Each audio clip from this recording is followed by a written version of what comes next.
Donc si on fait un petit focus sur les problématiques, donc au niveau des administrateurs, donc déjà, si vous êtes familier de l'administration, Microsoft, bon, on peut voir que les fonctionnalités sont dispersées. Typiquement, bah, vous pouvez créer l'équipe, directement depuis le centre d'administration, global.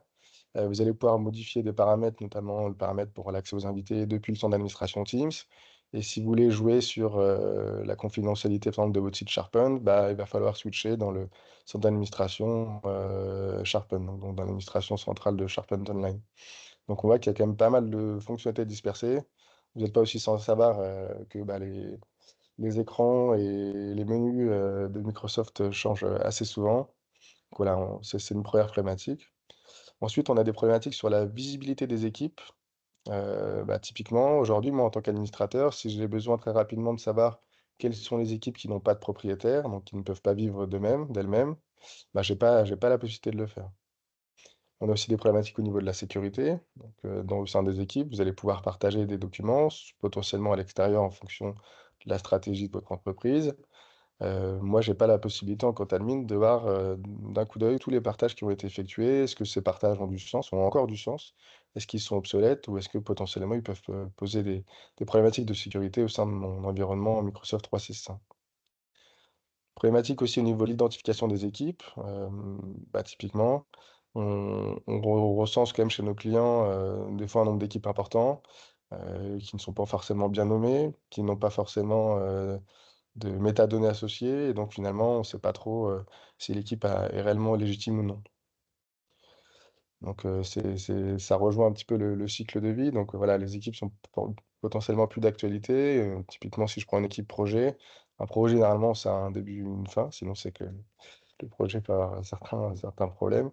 Et donc typiquement, bah, le cycle de vie aujourd'hui nativement n'est pas très bien géré par Microsoft. On a des choses qui peuvent être mises en place dans Azure, mais globalement, c'est difficile pour un administrateur d'avoir, une visibilité sur les équipes qui peuvent être obsolètes. Ensuite, on a des problématiques, pour les utilisateurs finaux. Donc, en plus des problématiques qu'on vient d'exposer et qui pourraient aussi se prêter, à l'utilisation, d'un utilisateur, on a des problématiques qui sont liées typiquement aux utilisateurs finaux. Donc, typiquement, la création d'équipes limitées. Donc, heu, quand un utilisateur final va créer une équipe, bon 2 solutions: soit l'organisation a complètement restreint la création d'équipes, c'est souvent ce qui arrive parce qu'on voit qu'il y a des débordements. Ou soit la création est en libre service et dans ce cas-là, bon, on a quelques failles, dans le processus, natif de Microsoft. On va pouvoir créer des équipes avec un nommage un petit peu exotique et puis on fait un petit peu ce qu'on veut. Et donc il y a quand même un cadrage qui n'est pas réalisé. De la même façon, en termes de lisibilité, moi typiquement, en tout cas dans l'environnement BSD, j'ai accès à un grand nombre d'équipes de par mes activités à BSD. Bah, j'ai du mal, à m'y retrouver potentiellement. Sur la gauche, le menu il est pas forcément super bien fait, même s'il y a des fonctionnalités d'épinglage et de filtre. J'ai quand même du mal à retrouver de l'information et typiquement, je ne saurais pas, moi, aujourd'hui, lister, toutes les équipes dont je suis propriétaire, très facilement. Donc, les équipes dont je suis propriétaire, faut avoir à l'esprit que c'est ma responsabilité potentiellement de les animer, mais j'ai pas cette possibilité-là avec Teams nativement.